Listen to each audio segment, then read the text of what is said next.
Agora a palavra para Cláudia Tesouro. Obrigada. Tá ligado? Tá, né? Eu vou começar minha fala com uma historinha que está no vídeo. Acho que deve estar no ponto. Tá no ponto, né? Então, é uma historinha contada pela Wangari Maathai. É um vídeo só de 2 minutinhos. Acho que pode pôr aí, galera. We are constantly being bombarded by problems that we face, and sometimes we can get completely overwhelmed. The story of the hummingbird is about this huge forest being consumed by a fire. All the animals in the forest come up and they are transfixed as they watch the forest burning, and they feel very overwhelmed, very powerless, except this little hummingbird. It says, I'm going to do something about the fire. So it flies to the nearest stream, takes a drop of water, and he puts it on the fire and goes up and down, up and down, up and down, as fast as it can. In the meantime, all the other animals, much bigger animals like the elephant with a big trunk, could bring much more water. They are standing there helpless, and they are saying to the hummingbird, what do you think you can do? You're too little. This fire is too big. Your wings are too little.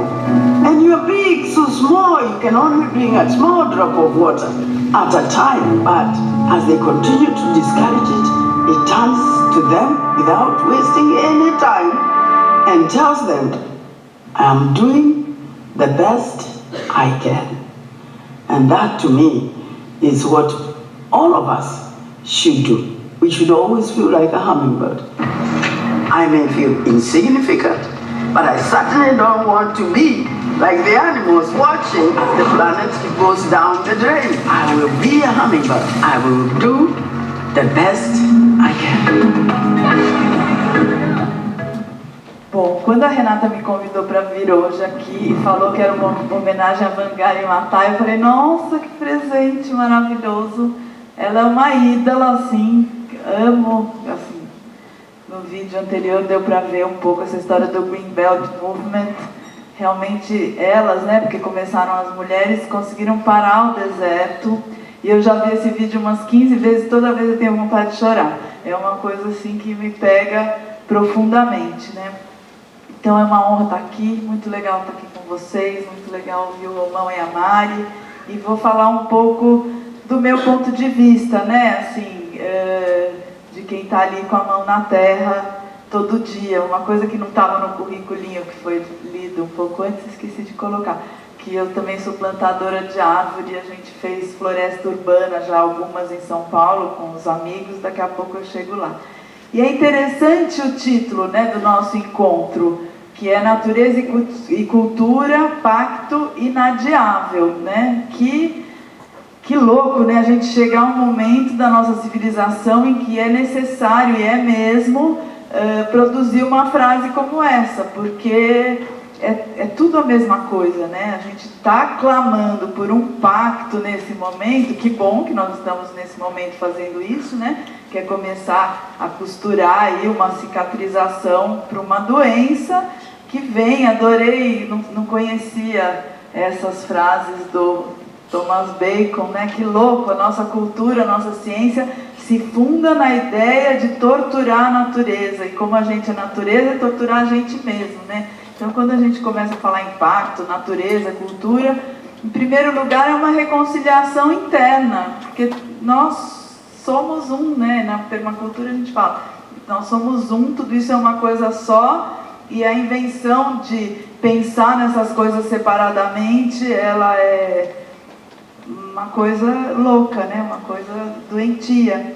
E assim, faz bastante tempo que eu lido com questões ambientais, e aí é um tema que na política tradicional nem a direita nem a esquerda gostam, né? Então o discurso muitas vezes é bem parecido, a direita querendo ainda nessa visão aí do Thomas Bacon de espremer ao máximo o último centavo que dá para arrancar de tudo que a gente tem como riqueza natural, né?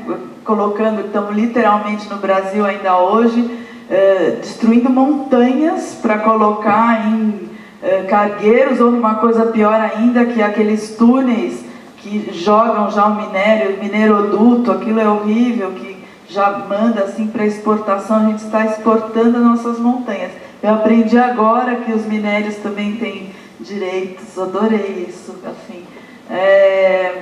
O que a gente está fazendo, né? Estamos fazendo isso hoje, visando uma suposta riqueza, né? E aí eu gosto muito de mitologia e vou puxar uma coisa que não é nem assim, é uma coisa que aparece nas histórias infantis e sempre me encantou. Que, vocês já repararam, esse desenho animado, gibi, acontece direto. Os personagens estão ali numa situação de dificuldade e de repente eles precisam sair, eles precisam se salvar. O que eles jogam para fora do barco, jogam para fora do balão? Ouro. O que eles usam para produzir fogo, para se aquecer? Dinheiro. Então, nessas histórias muito simples, está muito claro de que riqueza não é barra de ouro, não é dinheiro no banco. Riqueza é água, é ar, é comida, é a possibilidade da gente viver, né? E, bom, tem uma ala da nossa sociedade que enxerga a riqueza nas barras de ouro, hoje em dia não é nem dinheiro físico, né? Nos números que aparecem nos sistemas do computador, e por isso nós estamos jogando fora as nossas montanhas, por isso a gente está destruindo as matas para colocar um boi aqui, outro ali e tudo mais. E tem um outro lado da nossa sociedade que vê, assim, já ouvi essa formulação várias coisas. Não, esse negócio de natureza é legal, hein? Vamos esperar até a última pessoa da humanidade, vamos, sei lá, fazer a revolução, a luta de classes, quando 6 bilhões de pessoas tiverem casa, comida, carro, casa na praia, comerem carne 3 vezes por dia, aí a gente fala assim, bom, agora nós vamos pensar nos passarinhos, nas florestas e tal. E essa é uma formulação absurda, né? Porque, inclusive, tem uma certa cegueira em não perceber que os recursos naturais que ainda estão na natureza, ou seja, que alguns homens ainda não estamparam um carimbo de isso é meu, né? Que ainda não, áreas que não foram cercadas, rios que ainda são limpos, as pessoas com menos dinheiro são as que mais necessitam daquilo, porque o resto foi apropriado e se tornou mercadoria e você precisa ir ao supermercado comprar.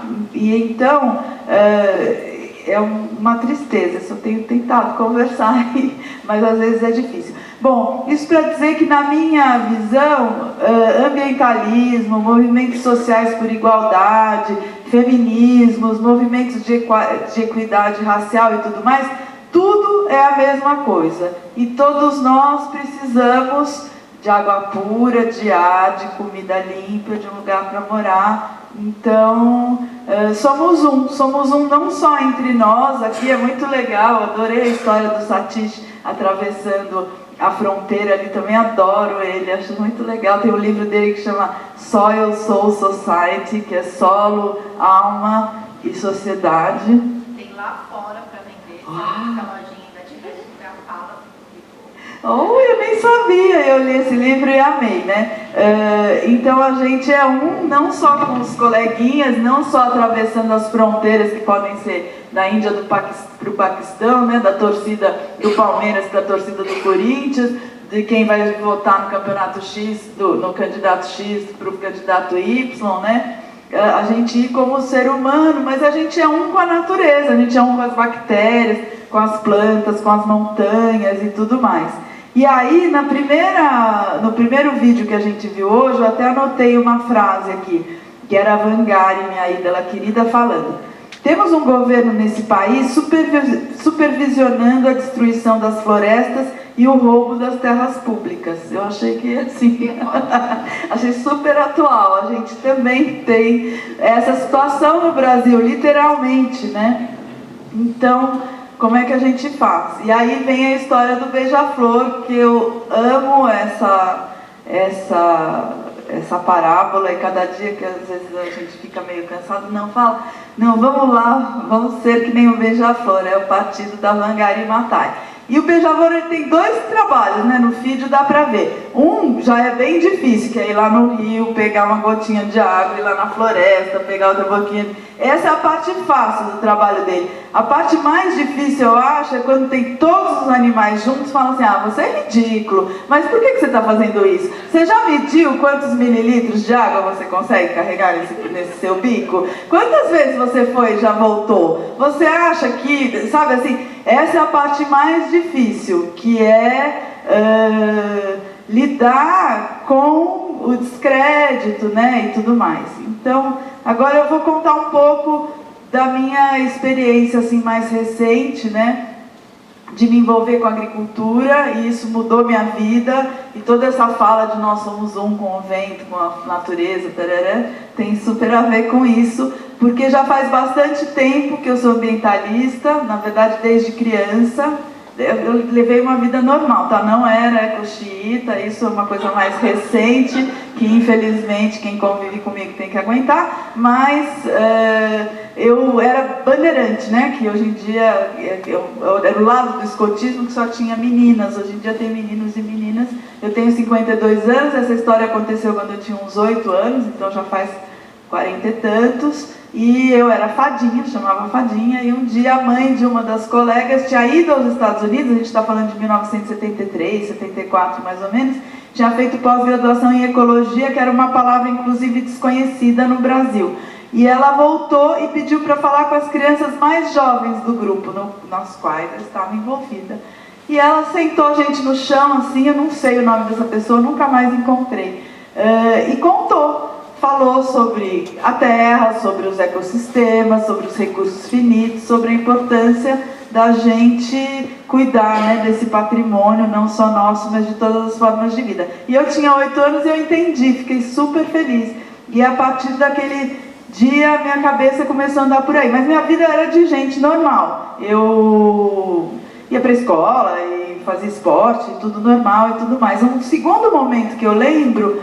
eu era adolescente, estava numa sorveteria no litoral, peguei meu sorvete e tinha na parede a carta do cacique Seattle, aquela que faz nós somos, tudo que acontece à terra, acontece aos filhos da terra. Eu estava lá tomando meu sorvete e falei assim, e aquilo também. Só que aí uma hora eu cresci, virei jornalista, cobri a Eco 92 como jornalista, tarará. Só que eu comecei a ficar uma pessoa um pouco triste, angustiada, porque você começa a acompanhar as notícias dessa área, não tem notícia boa, só notícia ruim. E é aquilo, a gente está numa floresta, nesse planeta é uma floresta que está pegando fogo, e a gente é tão pequeno, e o fogo é tão grande, como é que faz e tudo mais.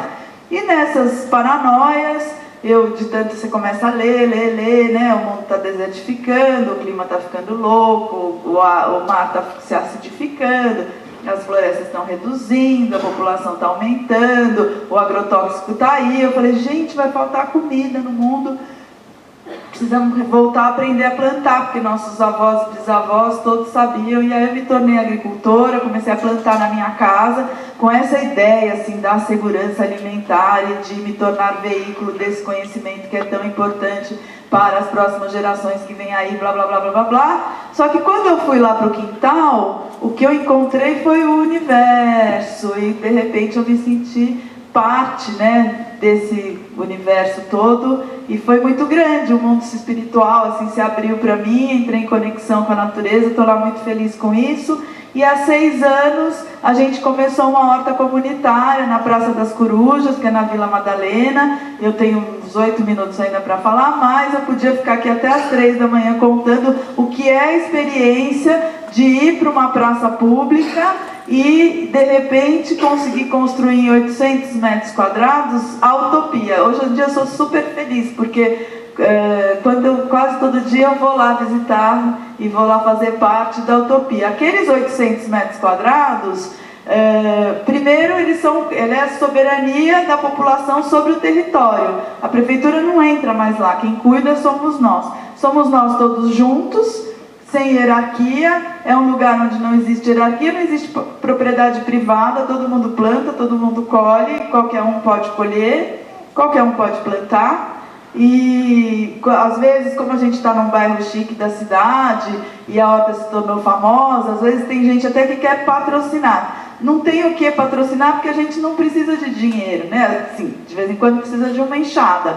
Aí cada um dá R$2, R$3, a gente vai lá e compra uma enxada. Mas assim, lá o Bill Gates ou morador de rua estão convidados a trabalhar, participar da mesma maneira, indo lá, pegando uma enxada e trabalhando. E, em geral, os moradores de rua que, inclusive, frequentam, então, próximos lá, têm um conhecimento muito maior, né? A maioria veio do campo e tudo mais, do que as pessoas super ricas.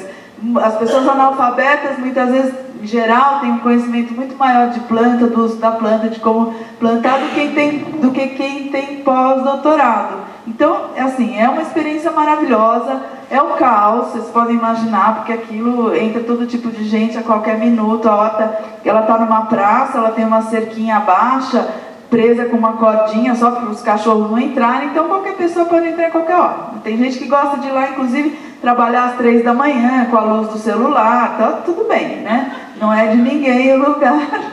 E tem gente que vai para roubar planta. Existem pessoas que vão para roubar planta, que vão para jogar pedras dentro da nossa cacimba, onde tem peixinho. E aí, o ano passado eu tive que mergulhar na cacimba, eu passei um dia fazendo isso, retirando um monte de pedra. Então tem todo tipo de uso, é tudo uma loucura, mas é essa maravilha do caos, né? E a gente brinca que é um treinamento de monge, aquilo, porque você vai lá, você planta, alguém rouba a planta que você plantou, aí você planta de novo, aí alguém rouba, ou não rouba, aí você vai administrando. Um dia que você está meio triste, de repente chega alguém com 5 plantas que ela cultivou na casa dela para te dar. Então você tem contato com todo tipo de gente, com a generosidade humana, com o egoísmo humano, com tudo isso misturado. E tem também a experiência de plantar floresta na cidade, tem alguns grupos do qual eu tenho a honra de fazer parte, e é muito lindo. Eu sou permacultora, né? Não sei se todo mundo conhece permacultura. Permacultura é uma ciência de design ecológico,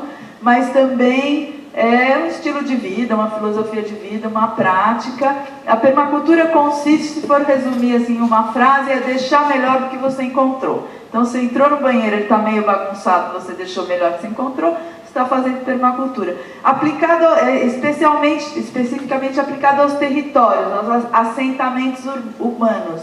A permacultura é você ocupar um território de modo que, quando você morrer e for embora desse planeta, esse território tem melhores condições de vida para abrigar as novas gerações, que é exatamente o oposto do que o resto da nossa sociedade está fazendo, né? Então, seja o terreno da sua casa, a sua fazenda, a sua cidade. Adorei saber de Auroville, né? Então, assim, quando é trazer mais vida para esse lugar, começando das bactérias, né? Então, trazer mais bactéria, mais água, mais ar, mais biodiversidade, mais abelha, mais planta, mais todo mundo e mais gente, né? A gente trabalha com 4 pilares na permacultura, que é plantio, água, energia e bioconstrução. E tem um querido amigo, que talvez seja amigo de vocês também, que é o Peter Webb.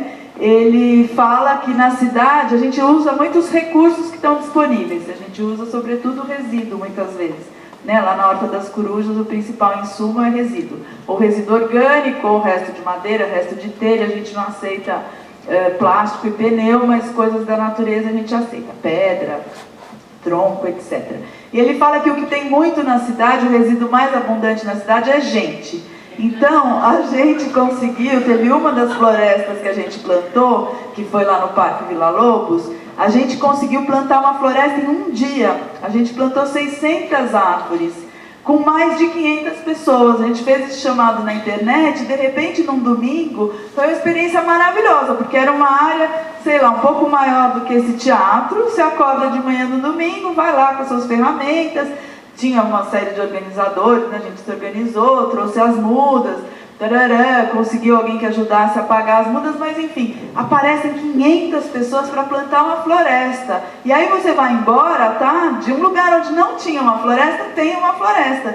E o mais legal não é nem no dia que você vai embora. Passam 2 ou 3 anos, como já passaram 2 ou 3 anos, quem quiser ir até o Parque Vila Lobos e procurar as florestas de bolso, você entra e tem uma floresta maravilhosa, que de vez em quando a gente vai fazer manutenção, porque algumas plantas que não são nativas vão nascendo, ela está fechada, ela está virando uma mata atlântica. A gente fala assim, peraí, isso aqui é um parque, a gente precisa conseguir entrar, e falta 1 minuto. Bom, então nesse 1 minuto, eu queria falar que, não vai dar tempo de aprofundar, mas que tudo é sagrado, né? Que a água é sagrada, o solo é sagrado, o ar é sagrado, e que a gente levasse um pensamento do que a gente está colocando na água, no ar e no solo. Eu sou ativista, além de várias coisas, eu sou ativista anti os produtos químicos que matam bactérias, né? Então, eu não uso desinfetante, não uso cosmético praticamente, eu produzo meus próprios produtos de limpeza dentro da permacultura. Estou me especializando em produto de limpeza, depois a gente pode falar um pouco mais sobre isso. Queria recomendar um documento que se chama Futuro Climático da Amazônia, que foi produzido por um cientista chamado Antônio Nobre. Ele conta o que a gente está fazendo com o nosso clima e por que a gente precisa das árvores para ter um clima equilibrado. Queria fazer o convite a entrar em contato com a Terra, pegando o gancho das bactérias. Nós, como espécie, assim como todas as espécies, né, evoluímos em simbiose com as bactérias que estão na Terra. Então, Terra não é sujeira e a gente precisa pôr a mão na Terra, pôr o pé na Terra, todos nós. Isso para a nossa saúde é super importante. E terminar falando que eu super acredito na regeneração, assim. Essas bacterinhas, elas são, né, a ilha de Krakatoa mostra, Chernobyl hoje em dia, quem está acompanhando, está toda se regenerando. Se a gente parar de brigar, né, parar de querer torturar a natureza e se entender como dentro dela, entrar em sintonia, tudo vai ficar em seu lugar e vai ser muito lindo. E é isso aí, acabou.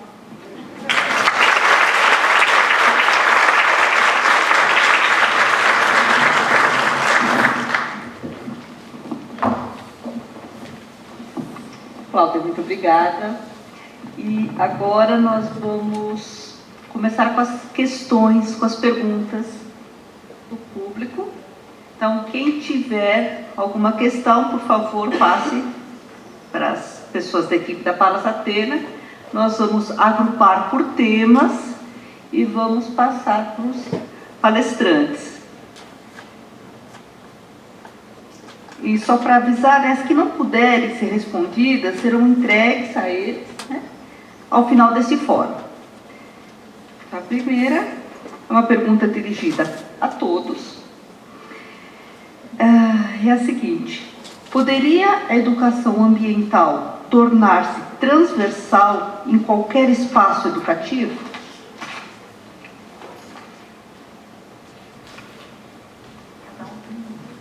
Vamos ver esse aqui. Começar então. A minha primeira resposta é que sim. Na verdade, acho que o grande desafio que a gente vive, eu vivi bastante isso ano passado, é porque a gente tenta separar a educação ambiental como um tema isolado para os alunos aprenderem sobre sustentabilidade num momento de 50 minutos dentro da escola. Então, se é isso, né, se a pergunta é como é que a gente coloca a relação com a natureza, a educação com a natureza dentro de todos os temas, para mim é não só possível, como é necessário. Eu tive essa experiência ano passado, foi muito forte, porque enquanto eu morava na Índia, eu desenvolvi um currículo para trabalhar especificamente com a questão do lixo, dos resíduos, né, que chamava Lixologia 101. Então a gente fez 101 jogos para trabalhar isso com as crianças. E lá a gente trabalhava em todas as matérias, no professor de matemática, português, inglês, todo mundo estava junto, usando atividades e se conectando com a escola para que isso fosse um tema da escola e não de uma matéria. E aqui no Brasil a gente fez uma tentativa de que fosse uma vez por semana na grade com 50 minutos e com prova. Não posso nem falar para vocês que foi uma desgraça, né? Isso assim, não deu certo. Por quê? Porque, de novo, a relação que a gente estabelece é a mesma relação separada que a gente tem estabelecido das outras matérias. Como é que a gente explora o conhecimento e não como a gente se apropria dele na nossa interação diária. Então, essa é meio a minha resposta, assim, não sei o que vocês sentem. Eu acho que assim, quando fala educação ambiental não é uma lousa com o professor desenhando um sol, uma folha explicando o que é a fotossíntese. Educação ambiental não é uma coisa para crianças, é muito fácil fazer educação ambiental com crianças. Agora, quando é um adulto naturofóbico tentando explicar, fazer educação ambiental com criança, aí fica muito complicado, assim.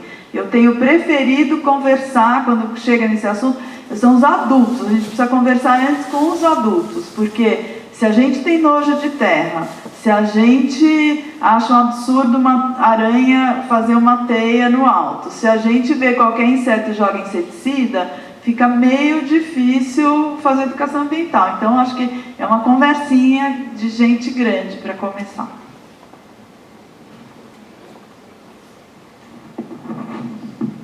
Todos os temas transversais, sempre o problema é a preparação dos professores, né? Quando a gente pensa em ética como um tema transversal, fundamental, ética está em tudo, em todo lugar, mas de novo, né? Os eticofóbicos, os naturofóbicos, que somos nós, né? Que é o grande empecilho. Então, preparar o educador, eu acho que é o grande desafio em todos os temas transversais. Eu acho que é uma coisa me veio agora, a gente tem uma professora na Schumacher, que eu até recomendo quem quiser procurar, tem muita coisa dela, que é a Rita Mendonça, que ela fala da educação com a natureza, é essa mudança exatamente da gente não olhar como um tema, mas olhar como parte essencial da experiência da criança. Não é um tema que está separado, como matemática, história, geografia, mas é a minha relação com a natureza. Então, acho que tem um documentário, Criança e Natureza, tem muita coisa. Se tiver interesse em procurar por aí, recomendo. Okay. Tem mais uma questão que também tem a ver com isso que vocês estão falando agora. Que assim, de que forma a educação se conecta com a natureza e cultura em uma sociedade em que a educação de qualidade é restrita? É uma questão da Cristina. Ela não especificou quem seria que responderia, mas acredito que vocês podem se combinar. Foi o que a Cláudia começou a fala dela dizendo, né? Pois é, a educação é restrita. A educação de qualidade é restrita. Que horror, né, gente? Que vergonha. Até quando a gente vai permitir esse tipo de iniquidade entre nós? Essa é a questão sempre que a gente esbarra, né? Para poucos, muito, e para muitos, nada. Então esse é o desafio, né? Por isso que a gente está cavando a nossa cova, como disse a Ungari Maathai, né? Eu queria fazer uma proposta assim da gente tentar, eu sei que é difícil, tentar transcender a escassez para chegar na abundância, né? Quando a gente fala a educação de qualidade hoje em dia no Brasil é restrita, primeiro eu questiono um pouco se a educação de qualidade é a escola de ricos, cheias de ricos, com uma mensalidade super alta, se é isso. Depois acho super legal que a Mari colocou, né? A educação da cabeça, do coração e das mãos. A gente tem isso em abundância no Brasil, nas escolas ditas boas, né? Não tem. Então, às vezes, né, o conhecimento da natureza, hoje em dia eu tenho percebido, está muito na base da sociedade, que muitas vezes é mais solidária, inclusive. Então, como nós, como sociedade, globalmente, vamos abraçar isso e encontrar essas pérolas que estão, muitas vezes, no lugar onde a gente não está enxergando. Acho que só complementando, porque para mim também me veio uma coisa parecida, de que assim, para mim o grande desafio é inverter a lógica do que a gente valoriza, porque eu acho que como hoje a gente olha para a escassez, né? Então se eu tenho recurso, eu pertenço a essa minoria, tudo que eu tenho que não cabe dentro daquilo, ele não é considerado valor, quando na verdade, acho que de tudo que a gente está falando, o grande, e eu gostei muito da imagem que você trouxe, dessa coisa que a primeira coisa que a gente se livra no desenho animado é o ouro, e que a gente põe fogo é no dinheiro, porque efetivamente a gente não está nesse lugar ainda, porque não é isso que a gente valoriza, mas se a gente olhar cuidadosamente, o valor que a gente consegue resgatar está aí. Então está na conexão que as pessoas têm, está no sentido de comunidade, e isso tudo é sem preço, né? Mas a gente hoje precifica.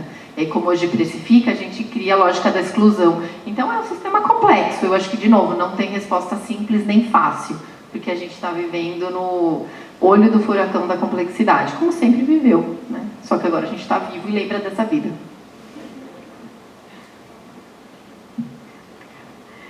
Agora uma questão para a Cláudia, da Eliana. Sabendo que na periferia da cidade de São Paulo, a ocupação do espaço frequentemente é desrespeitada pela urgência e necessidade do morar, ocupando áreas na beira de córregos, encostas, o que você sugere para o reflorestamento ou o plantio de árvores nessas áreas? Uau! Olha, assim, de novo tem essa briga, né, do meio ambiente com os mananciais. A gente vem de uma herança de um monte de coisa que foi feita errada, né? Então, não sei, eu sei quase nada sobre isso, mas o que eu já ouvi falar é que as áreas de manancial, elas foram ocupadas dessa forma justamente porque uma lei vinda de cima para baixo reservou aqueles lugares para a preservação, né, e a produção de água num meio ambiente em que a moradia é uma escassez máxima. Então, aquelas terras ficaram com preço baixo, por isso elas não foram ocupadas de uma maneira X, foram ocupadas dessa maneira Y. Esses, sei lá, acho que são umas 2 milhões de pessoas de São Paulo que estão em volta das nossas represas, elas não vão desaparecer depois de amanhã. Não tem dinheiro, recurso, não é humano fazer isso, né? Agora, a permacultura tem soluções para isso. E acho que quando você fala de Auroville, né, nunca estive lá, onde espero conseguir estar, a gente precisa, todo mundo, voltar a morar debaixo da floresta, né? Então, existem soluções, só que as soluções não são as soluções que estão sendo pensadas pelas pessoas que estão com o poder hoje.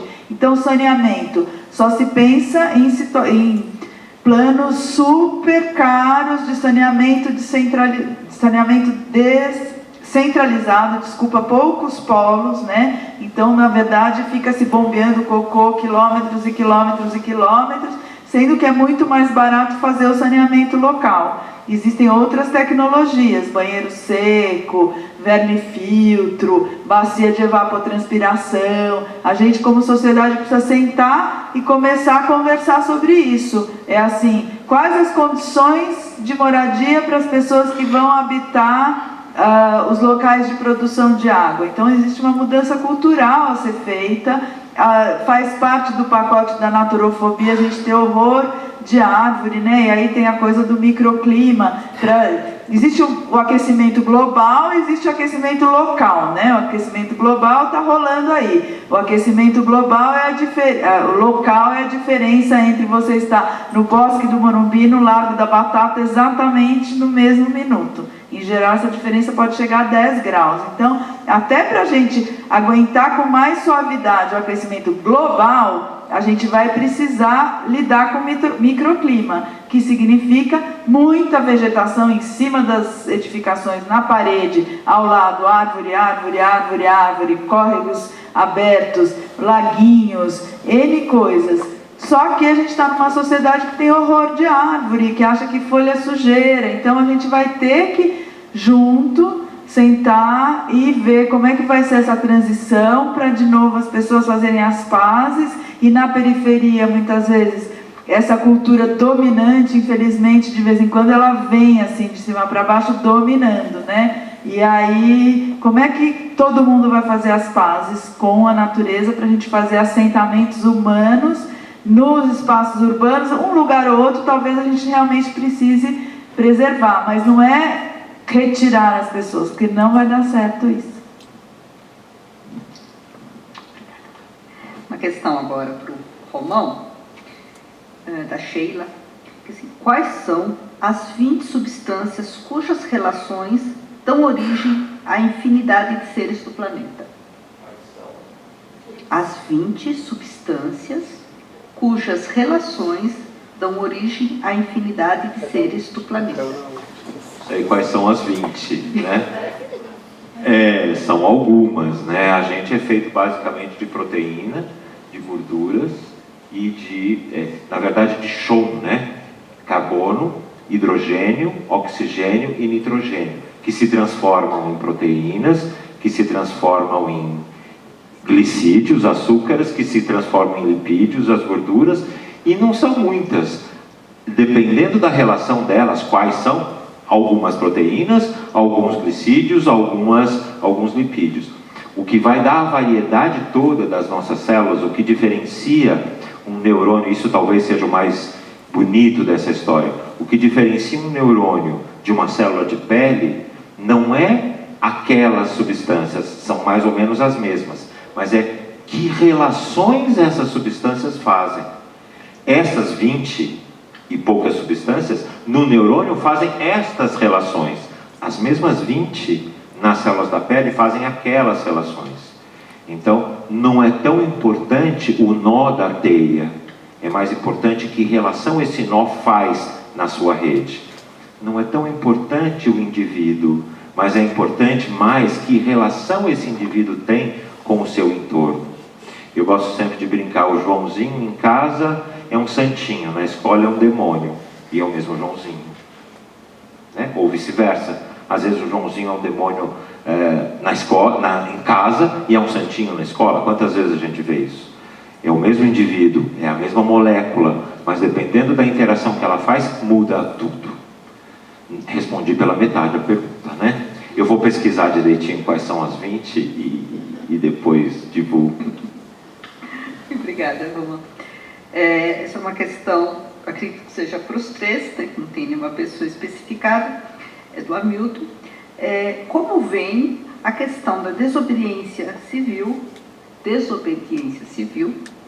para construir uma cultura de paz que afirme os direitos da natureza?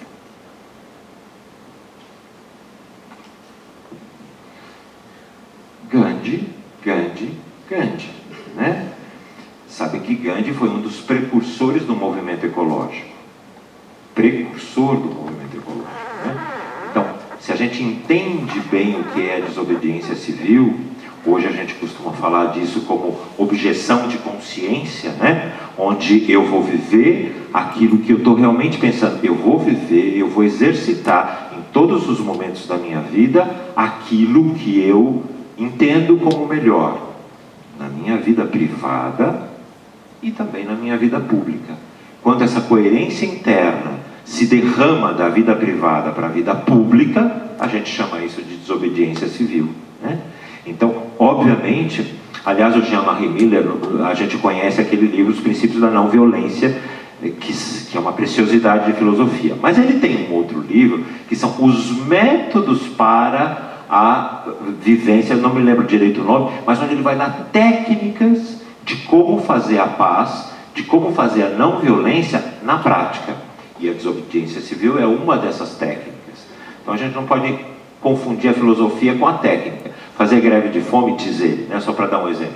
Fazer greve de fome quietinho na sua casa não é uma prática de não violência. Quando você for fazer uma greve de fome, por favor, chame toda a imprensa. E que todo mundo fique sabendo que você está fazendo uma greve de fome. Aí a gente está com uma atividade no público. A mesma coisa com a desobediência civil, né? Se ela é entendida assim dentro dessa filosofia, por que não? Para os direitos humanos, para os direitos animais, para os direitos das árvores e para os direitos dos minerais. É uma possibilidade também. Mas, veja, né? Se derrama da vida privada para a vida pública.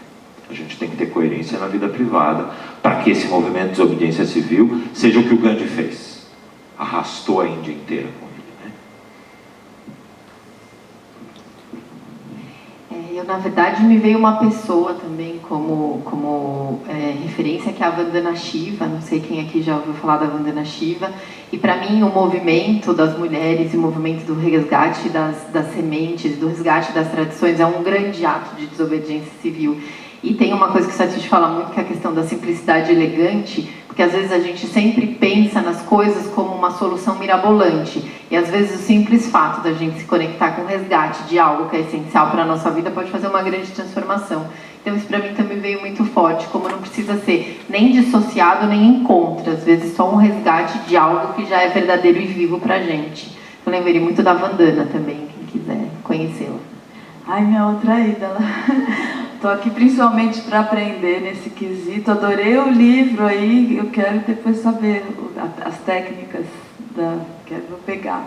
Mas existe uma regra não escrita na nossa sociedade, é que nós somos consumidores, né? E eu acho que não existe, hoje em dia, resistência e desobediência civil maior do que falar assim: eu não vou colocar minha energia na forma de dinheiro nessas conglomerados, nesse tipo de comida, em comida com veneno, em quem explora isso.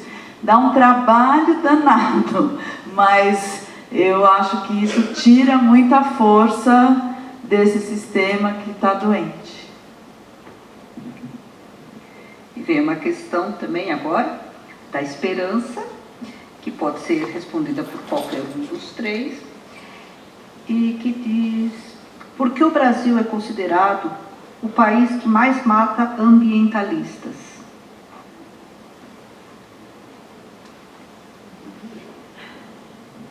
Bom, a gente vem de um país, a gente vem de uma história de muitíssima violência, né? Também é um país que teve a escravidão por mais tempo.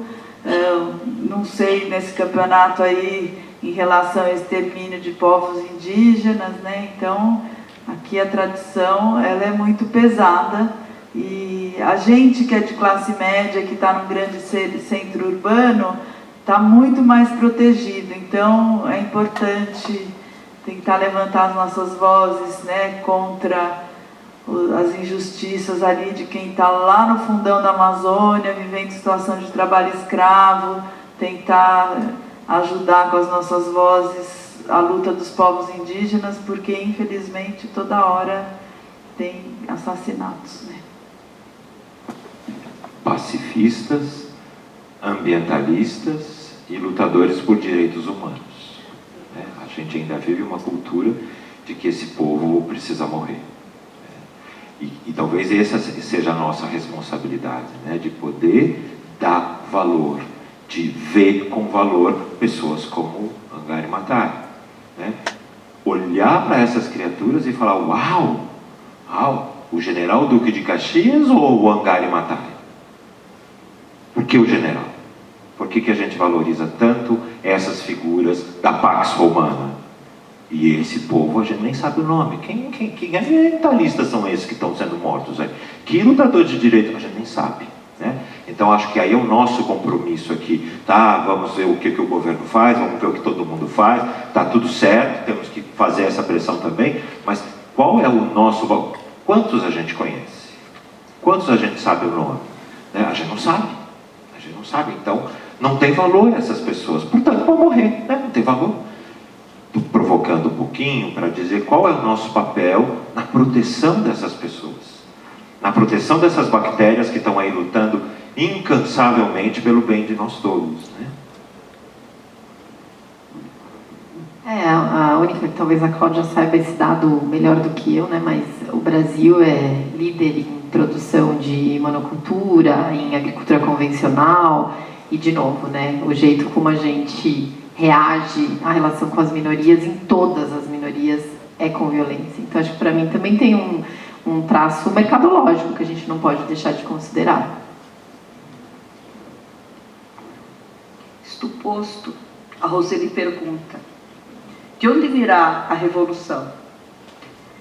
De uma educação, de uma realidade mais distante e utópica, ou a partir da consciência da classe média, do reconhecimento do seu poder econômico e a escolha de seus fornecedores, por exemplo, optando comprar de pequenos agricultores, de agricultores familiares, ao invés de produtos industrializados carregados de agrotóxicos?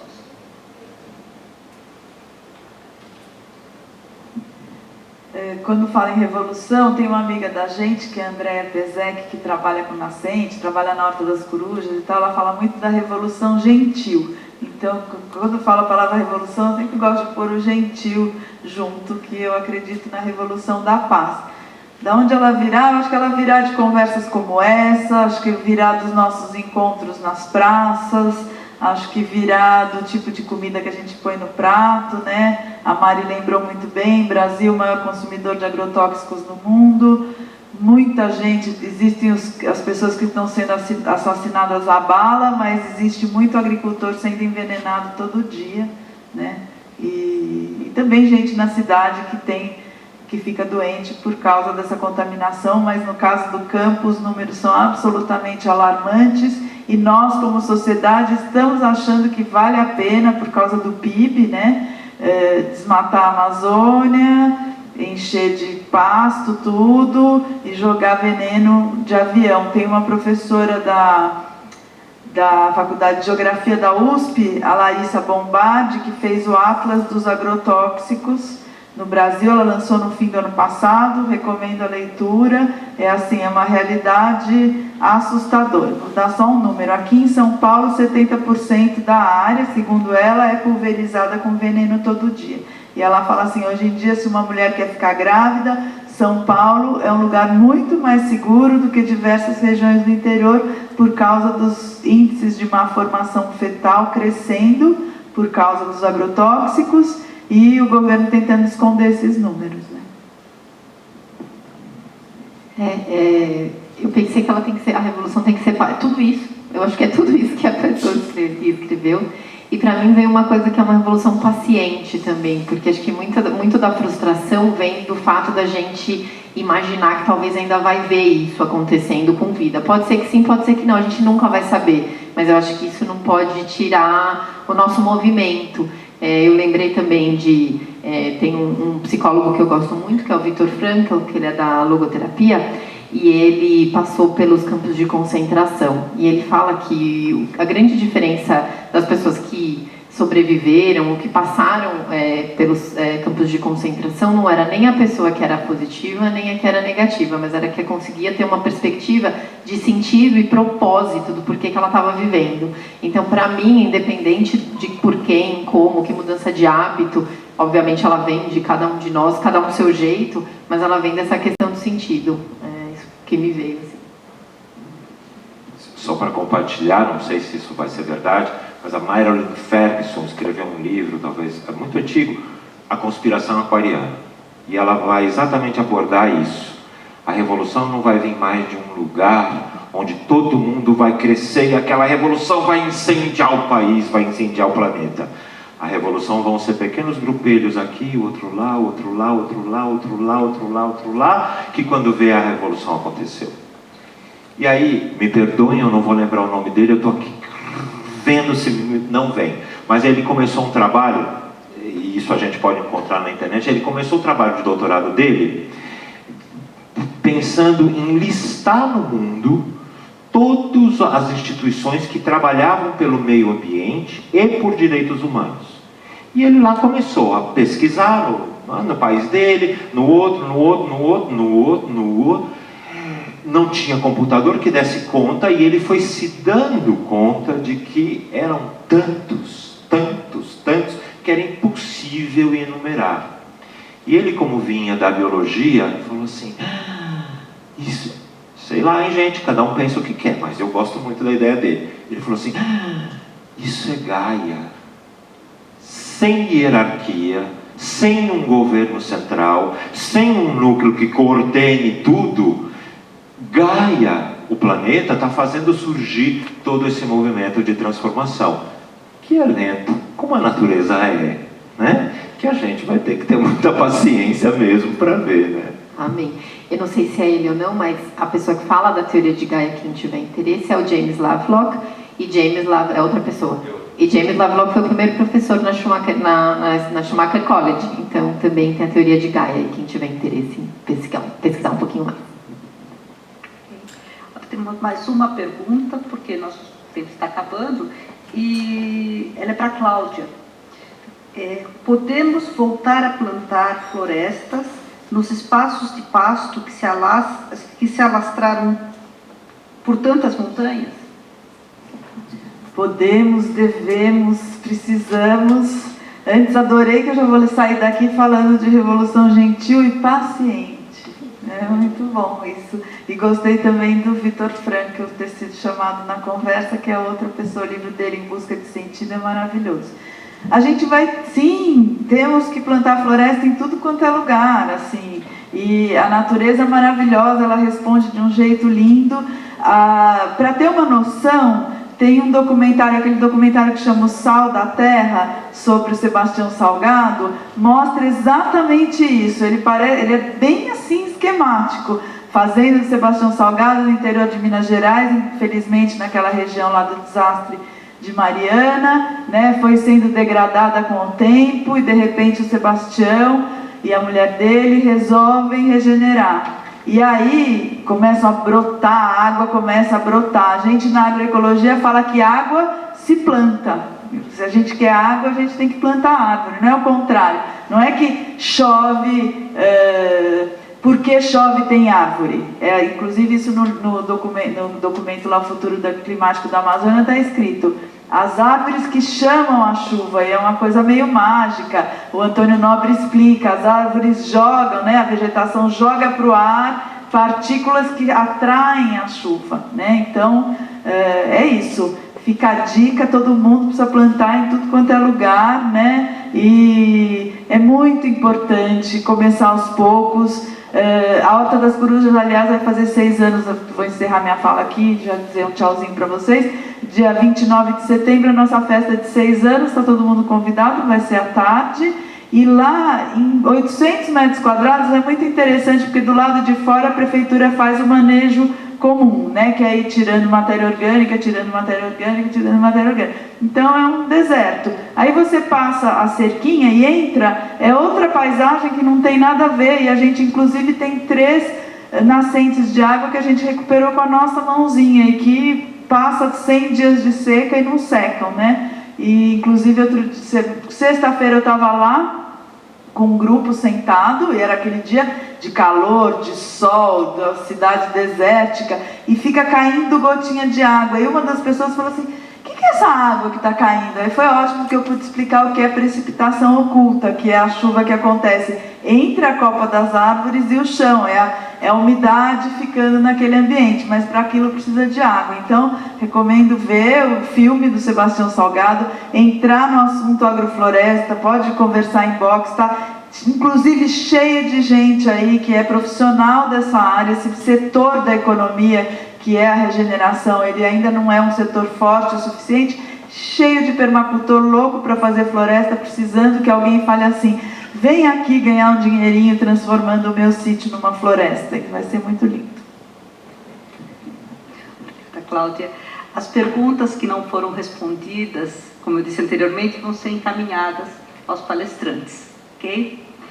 Então, nós agradecemos a Cláudia, a Mari, ao Romão, por suas instigantes contribuições com um assunto tão urgente, tão importante para nós.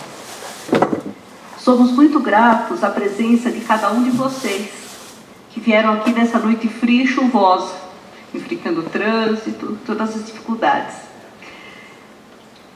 Somos gratos também às parcerias exitosas, aos convidados especialistas desta noite, ao SESC Vila Mariana, suas equipes e gestores, e aos colaboradores e voluntários da Palas Atena, que em conjunto possibilitaram a realização desse evento tão inspirador.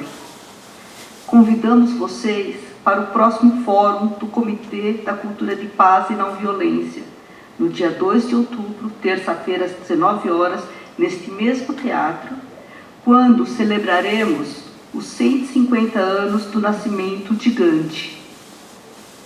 Visitem o site www.comitepaz.org.br, onde se encontram os vídeos de todos os fóruns já realizados, além de um rico acervo da cultura de paz e não violência. Repassem essa informação a quem possa aproveitar. Sigam a programação da Palas Atena e do SESC Vila Mariana nos sites e redes sociais. Desejamos a todos uma excelente noite. Muito obrigada.